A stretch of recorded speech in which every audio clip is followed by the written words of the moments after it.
और वैक्सीन पर स्पक की बड़ी खबर, सीधे प्रेस कॉन्फ्रेंस का रुख करते हैं।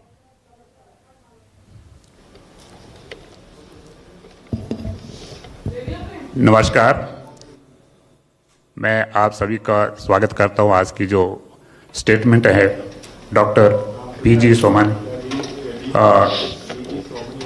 डायरेक्टर एक drugs controller general of India, एक स्टेटमेंट देंगे वैक्सीन के बारे में। तो मैं अनुरोध करूंगा कि अपना स्टेटमेंट देंगे। Good morning. The Subject Expert Committee of Central Drug Standard Control Organization met on 1st and 2nd January 2021 and made recommendations in respect of proposal for restricted emergency approval of COVID-19 virus vaccine of Serum Institute of India and Messrs. Bharat Biotech, as well as Phase 3 clinical trial of Messrs. Cadila Healthcare Limited.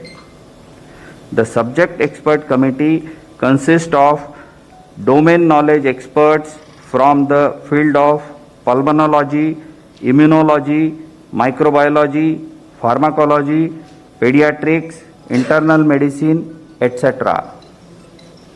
Messrs. Serum Institute of India, Pune has presented a recombinant chimpanzee adenovirus vector Covishield encoding the SARS-CoV-2 spike S glycoprotein with technology transfer from AstraZeneca, Oxford University.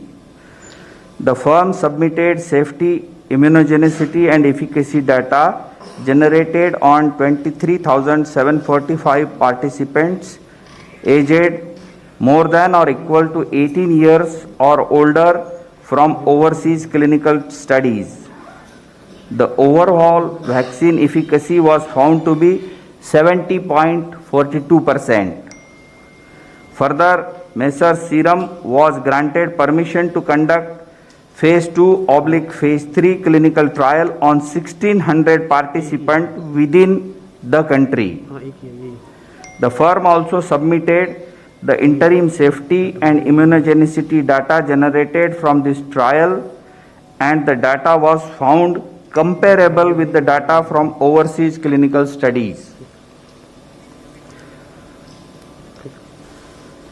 After detailed deliberations, Subject Expert Committee has recommended for the grant of permission for restricted use in emergency situation subject to certain regulatory conditions. The clinical trial ongoing within the country by the firm will continue. Messrs. Bharat Biotech has developed a whole virion inactivated coronavirus vaccine named Covaxin in collaboration with ICMR and National Institute of Virology, Pune, from where they received the virus seed strains. This vaccine is developed on Virocell platform, which has well-established track record of safety and efficacy in the country and globally. The firm has generated safety and immunogenicity data in various animal species such as mice, rats, rabbits, Syrian hamster, and also conducted challenge studies on non-human primates, rhesus macaques, and hamsters. All this data has been shared by the firm with CDSCO. Phase 1 and Phase 2 clinical trials were conducted in approximately 800 subjects, and results have demonstrated that the vaccine is safe and provides a robust immune response. The Phase 3 efficacy trial was initiated in India in 25,800 volunteers, and till date, approximately 22,500 participants have been vaccinated across the country, and the vaccine has been found to be safe as per the data available till date. The Subject Expert Committee has reviewed the data on safety and immunogenicity of the vaccine and recommended for grant of permission for restricted use in emergency situation in public interest as an abundant precaution. in clinical trial mode to have more options for vaccinations, especially in case of infection by mutant strain. The clinical trial ongoing within the country by the firm will continue. The Cadila Healthcare Limited has developed a novel coronavirus 2019 nCoV vaccine using DNA platform. The firm initiated phase 1/phase 2 clinical trial in India in more than 1,000 participants, which is ongoing. The interim data suggest that the vaccine is safe and immunogenic with 3 doses when administered intradermally. Accordingly, firm has sought permission to conduct further phase 3 clinical trial in 26,000 Indian participants, which has been recommended by subject expert committee. Messrs Serum and Messrs Bharat Biotech vaccines have to be administered in 2 doses. All the 3 vaccines have to be stored at 2 to 8 degrees centigrade.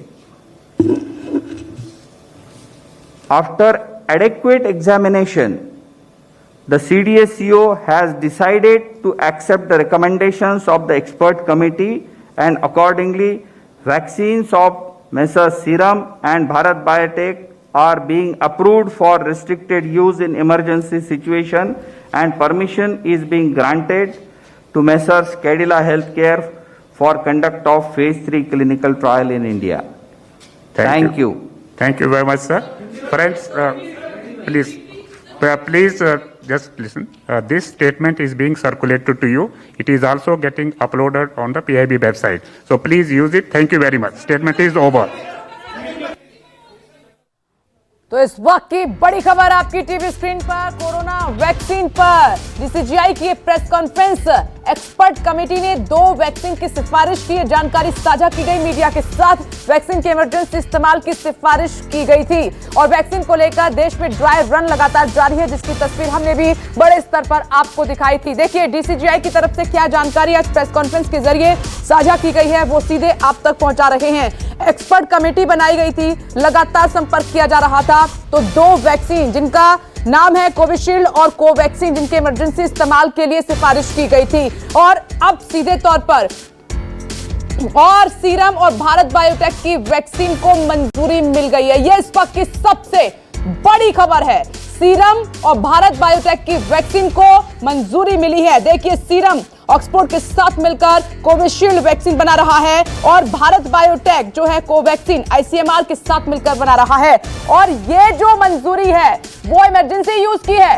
ये note कर लीजिए, इस वक्त की सबसे बड़ी खबर जो जानकारी डीसीजीआई की तरफ से साझा की गई है, एक्सपर्ट कमेटी की तरफ से जो डेटा इकट्ठा किया था उसकी पूरी जानकारी के साथ इमरजेंसी यूज की जो मंजूरी मिली है, उसमें 2 वैक्सीन जिनके नाम है कोविशील्ड और कोवैक्सीन, एक्सपर्ट कमेटी की तरफ से इन्हीं की सिफारिश की गई थी और डीसीजीआई की तरफ से कोरोना वैक्सीन को लेकर यह बड़ा ऐलान हुआ है इमरजेंसी यूज का। यह सबसे बड़ी खबर है। देखिए देश दुनिया कोरोना से प्रभावित है और वैक्सीन क्योंकि आखिरी स्टेज में है, ड्राई रन चल रहा है, दूसरी तरफ जो है लगातार जो है एक्सपेरिमेंट भी की जा रहे हैं, और सबसे ज्यादा सेफ और सुरक्षित बताया है डीसीजीआई ने कोविशील्ड और कोवैक्सीन को, क्योंकि इसको लेकर पूरी प्रक्रिया अपनाई गई थी, डेटा इकट्ठा किया गया था। इसमें जिस तरीके से लगातार काम हो रहा था, वैज्ञानिकों की तरफ से भी इशारा किया गया था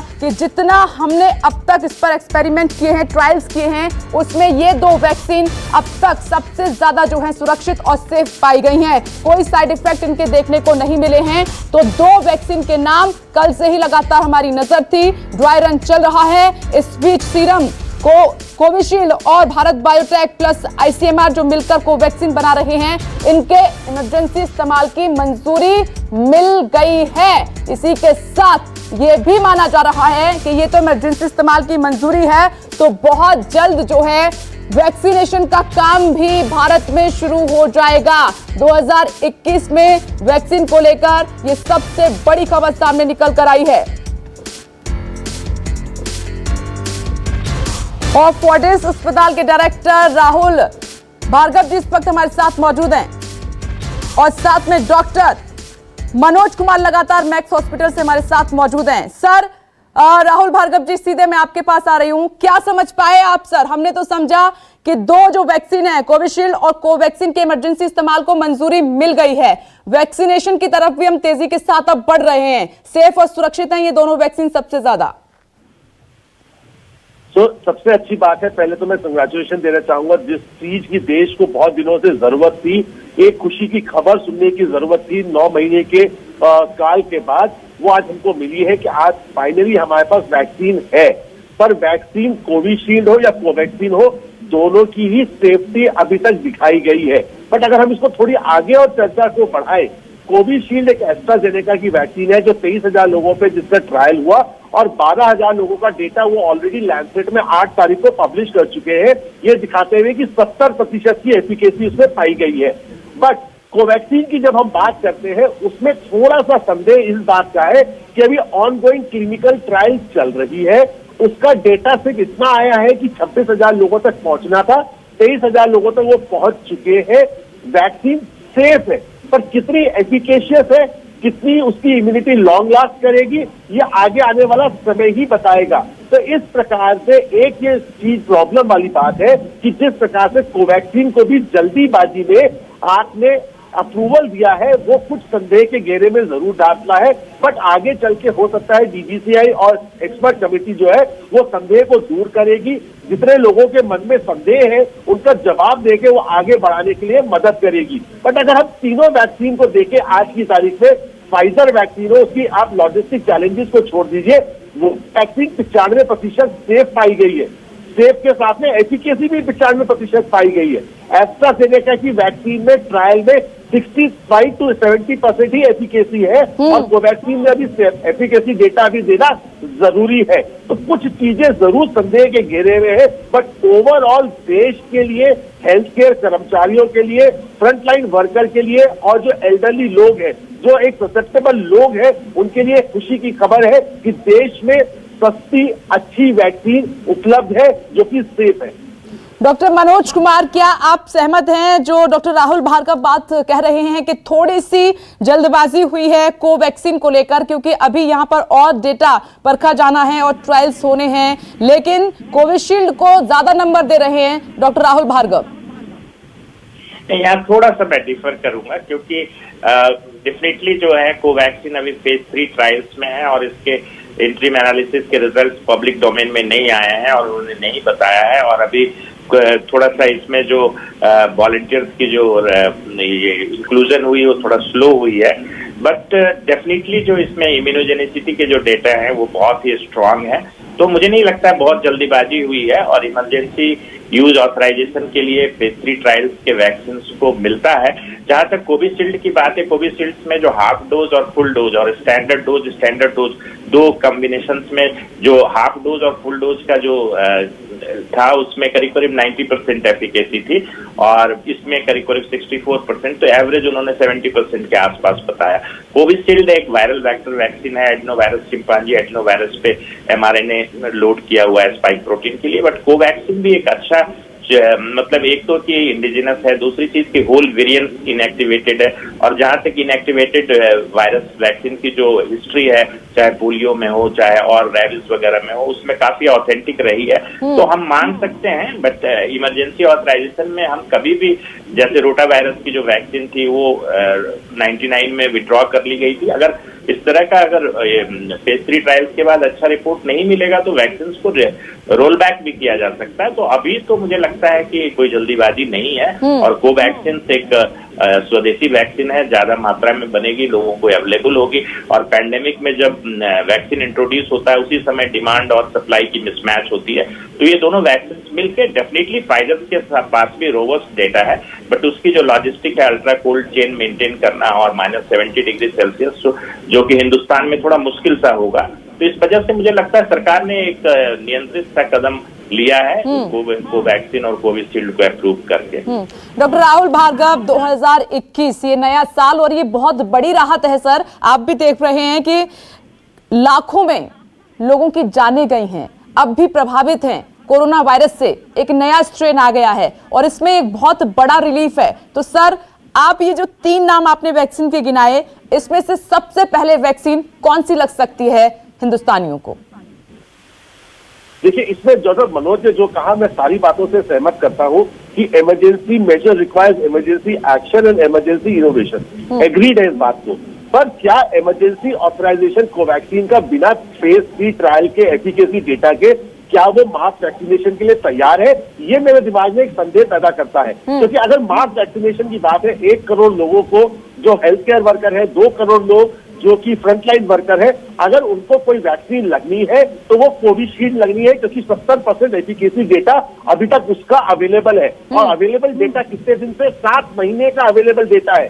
फेज 3 ट्रायल कोवैक्सीन की जो पहले 15 अगस्त को रेडी होनी चाहिए थी, नवंबर में उसने स्टेप अप करके अपने सारे वॉलंटियर्स को ज्यादा से ज्यादा रहा, तो फॉलोअप कितने महीने का रहा? 2 महीने का रहा। तो अब थोड़ी सी निटी-ग्रिटी को देखते हुए शायद ऐसा हो सकता है कि अगर स्ट्रेन, जो नया स्ट्रेन यूके का स्ट्रेन आता है और देश में तेजी से फैलता है, तो सरकार के दिमाग में ये बात होगी कि कोवैक्सीन को आप इमरजेंसी ऑथराइजेशन देके रखो, और अगर वो स्ट्रेन बहुत तेजी से फैलता है तो हम इस वैक्सीन को एक्सपेरिमेंट से निकाल के लोगों तक पहुंचा पाएंगे। ऐसा मेरा विचार है, और शायद ऐसे ही सरकार ने भी सोचा होगा। पर जब तक अगर न्यू स्ट्रेन से कोई हाहाकार नहीं मचता और तेजी से कोरोना के केसेस नहीं बढ़ते, तब तक शायद सरकार और हम सब लोग कोविशील्ड ही प्रेफर करेंगे, क्योंकि एफिकेसी डेटा है, लॉन्ग टर्म डेटा है, सेफ्टी डेटा है, और उससे ज्यादा अप्रूवल की बात है, यूके ने भी उसको अप्रूव कर दिया है। तो इसलिए आने वाले समय में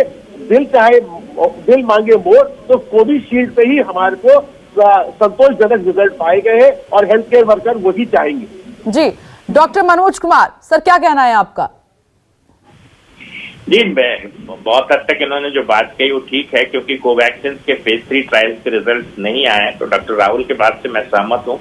कोविशील्ड अभी थोड़ा सा एज है, अपर एज पे है, बट मेरा मानना है कि फाइजर जो है, अगर एफिकेसी के हिसाब से देखें तो फाइजर इवन उससे भी बेटर है। एक्सेप्ट लॉजिस्टिक सपोर्ट को आप छोड़ दीजिए, लॉजिस्टिक जो चैलेंजेस हैं, जो अल्ट्रा कोल्ड टेम्परेचर की रिक्वायरमेंट है, उसको छोड़ दीजिए, तो 95% एफिकेसी है। और कोई ऐसे बड़े रिएक्शंस नहीं हुए हैं, सिर्फ कुछ एलर्जिक रिएक्शंस हैं जो हुए हैं, और उसमें कहा गया है कि जिनको भी हिस्ट्री है वैक्सीन एलर्जी की या अन्य एलर्जी की, उसको सावधानी से देना है। इवन फूड एलर्जी वालों को भी दे सकते हैं। तो अगर आप एफिकेसी को नंबर्स के हिसाब से देखें तो फाइजर भी अभी इमरजेंसी यूज ऑथराइजेशन के लिए डीसीजीआई के पास पड़ा हुआ है, तो वो भी अप्रूव हो जाएगी। तो बट कॉस्ट वाइज आप देखिए तो फाइजर सबसे कॉस्टली है, कोविशील्ड सेकंड नंबर पे है। ठीक है सर, कोविशील्ड की तरफ आप भी इशारा कर रहे हैं कि ये ज्यादा सेफ और सुरक्षित है। मैं लौटूंगी क्योंकि वैक्सीन को लेकर एक बड़ी खबर है पल्लवी के पास। पल्लवी, आपके पास आते हुए व्हाट टू यू?